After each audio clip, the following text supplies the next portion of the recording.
Get ready, start. Madam, with regard to free and compulsory education,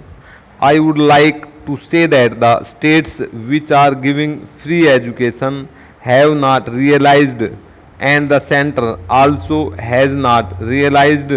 that merely not charging fees does not mean giving free education. The cost of textbooks, the often changed textbooks, the cost of paper material, and the compulsion about using paper and pencil or paper and ball pen right from the primary stage, the cost of uniforms, the cost in respect of games, fees, all this comes to so much that the words free education become a mockery. It is much better to say that the government is not giving free education. The same is the state of affairs about scholarships.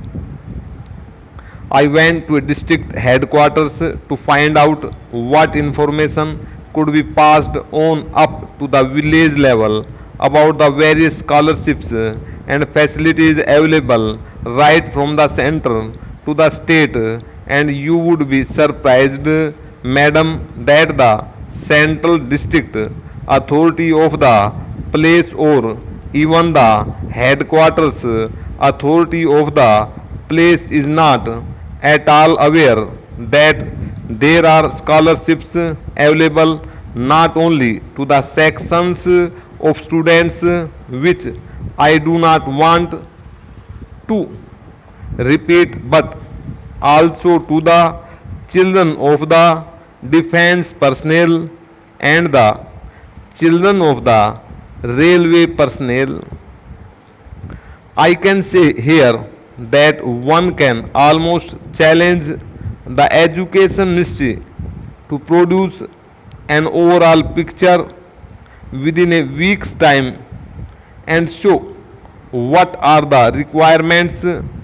of compulsory education in the whole country as far as funds are concerned, and how much is being spent. I come to the point of lack of coordination. The education ministry does not know that there are very many scholarships today open to children of the personnel employed under the various ministries. For example,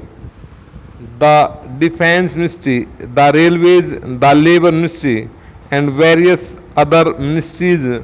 of that type. Only if all those resources are pooled together and a complete picture of educational expenditure is taken will they be able to say what expenditure is being incurred, what facilities are available, and what scholarships are available. I would therefore like to say that it was very heartening to hear only this morning on Doordarshan that the Prime Minister had reiterated that there would be no reduction in the expenditure on health and education because these are very important organs of development of a nation.